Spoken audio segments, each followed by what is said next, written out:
Happy Sunday, and I'm so glad to see so many people in person. I think my last sermon was about 3 months ago. So nice to see everybody, and everybody virtually.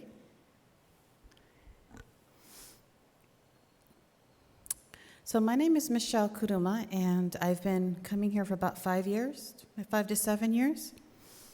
And I just wanted to start out with, this is the focus on the mitama.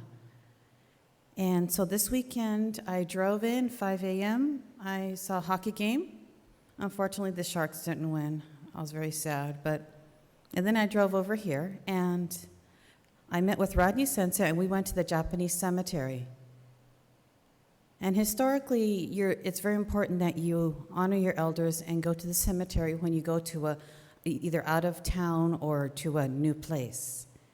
So we did that, and we visited the Fukuda senseis, Yoshiaki and Shinko sensei, the founders of the church.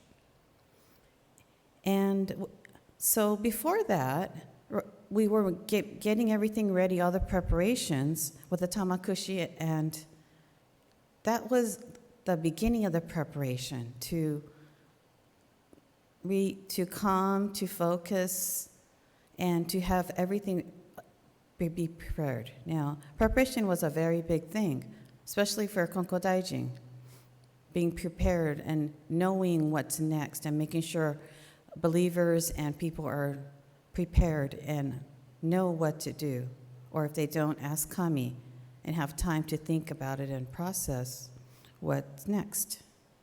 So we visited approximately 100 mitama, and at each one, Mr. may not be exactly correct, but arigatou gozaimasu, omedetou gozaimasu, osewa ni narimasu. Short phrases, but each time it's said with meaning for each mitama, and they're remembered, and they're valued by their family, for the community. And each time it's that quiet, silent time after the prayer, there's a connection with the mitama.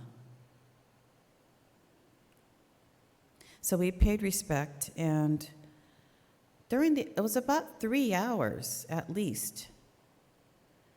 And there was this feeling of like being in a bubble of protection and guidance, being protected by the mitama. And not just me, not just Rodney Center, but people globally and wherever you were, that your mitamas protect you, they care for you, they look out for you. And at the right exact moment when something is supposed to happen, or you go into Costco and there's no parking, of course there isn't. And all of a sudden, there's a parking space right there in the very front. That's not random. Some of that is faith, some of that is random maybe, but mitama are also looking out for us. My knee's not the greatest at the moment, so I was very thankful, and guess what? There was a parking space. So I was very thankful. Those small things at school for kids. You're not sure, you're worried about a test, you don't know what's going to happen. Your friend says something, you're upset about it. And all of a sudden, the right thing comes to mind, and you've solved your problem, you resolved it, at least for now. That's all the mitama in our family working to help us in different ways, whether it's small or large. Or at a terrible moment in your day, you get a text from the exact person you needed to hear from. And that's that golden moment, a burst of joy that just makes everything better for a bit. So mitama are like that, and they work very hard. But there's one other piece of that. To be a strong mitama, it's how you live your life on earth as well, to build your toku, or your virtue. Now, in today's world, for the younger people in their 20s, the word virtue has a different meaning possibly, or it's interpreted differently. But in interacting with younger people, virtue seems to be making a good decision. Does it feel right? Is it okay to do this? Am I supposed to do this? And when it feels right, okay, that was a good decision. It's being responsible. It's living a virtuous life. Of course, we make mistakes, we all do. But we also do good things as well, so it balances out. For closer to my age, virtue's more of finding the right balance, of doing the right thing, looking at the whole picture, the big picture. Think about the three sides. Like I always say, there's three sides to everything: my opinion, Kami-sama's opinion, and the other person's opinion. Consider all three, and then make your decision. And you might be surprised at what kind of response you'll get. And the other last piece I want to mention is that my aunt just passed away, and she was 85. And my Auntie Junko was one of those funny, quirky, adorable people, and she had cookbooks, she never used them. She made the weirdest food and it tasted bizarre, but we loved it because that was her thing. Try something new. I was 12. We never had Burmese food or Thai food. She says, we're eating here. Okay, so we went. It was strange. I ate it, but I'm thankful for it. And she was really hip when she was young. She rode a motorcycle. She zipped around town on a motorcycle in the 60s or 50s maybe, and she was cool.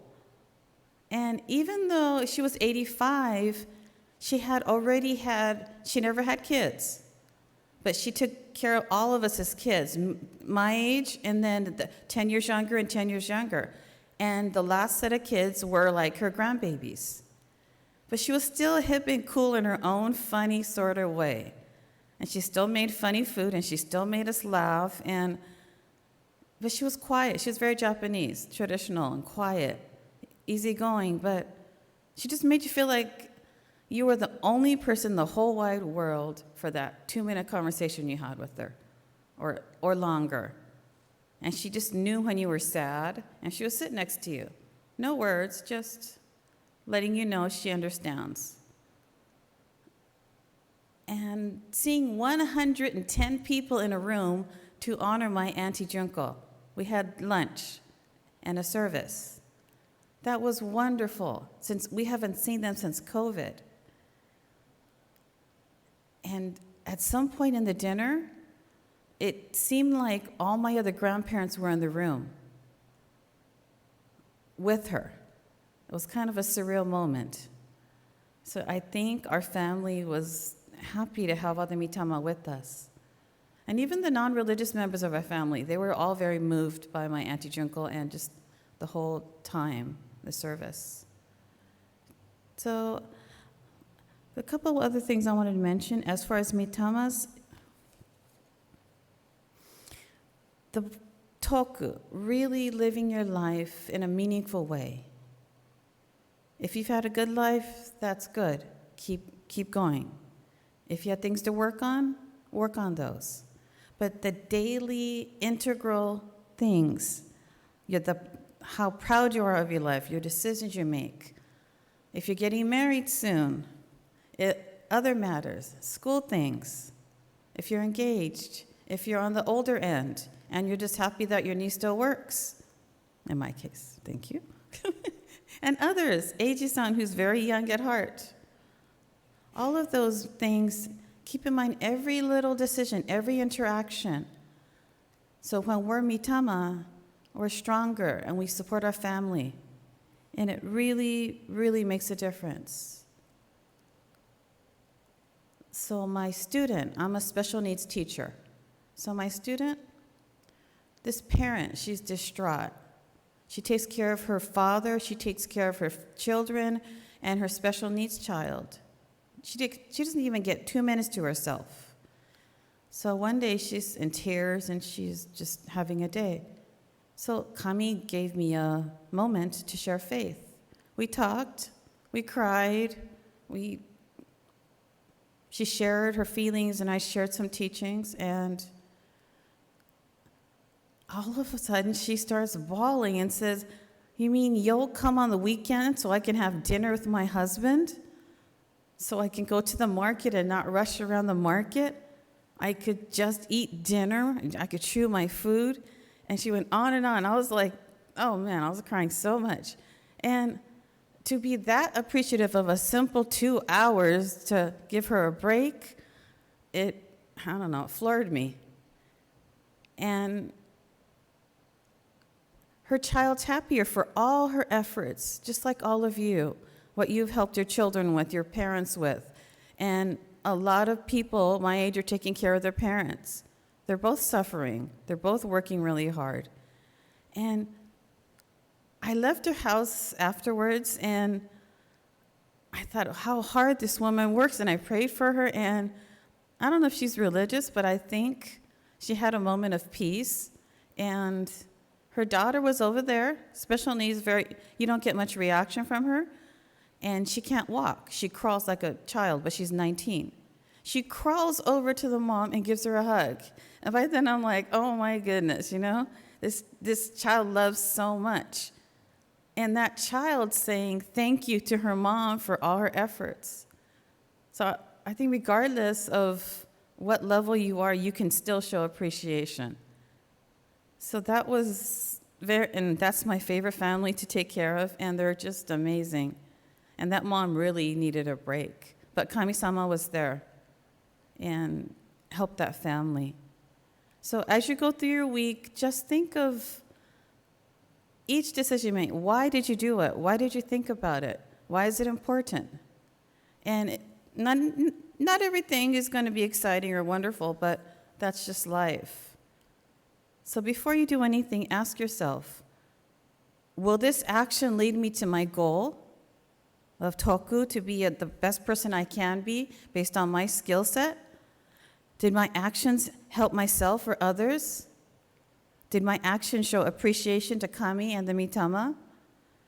Was there sincerity in my heart when I made the decision? With all of that, that's a resounding yes, and you are developing your virtue and will be a very, very strong mitama, and also for your family now. And if you're young, just those daily decisions are really hard. You have to figure it out, but ask Kami-sama. It doesn't have to be a big, elaborate, it could just be, Kami-sama, please help me with this. And if you're planning something big like a wedding or unfortunately a funeral, there's a lot entailed in that.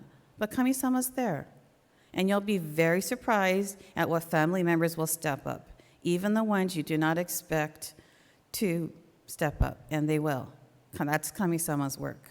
So I'm not sure if anyone knows who Michael Jordan is anymore, but that's Nike's theme of just do it. So just do it and live your life with lots of toku, and I thank you for your time today. Thank you.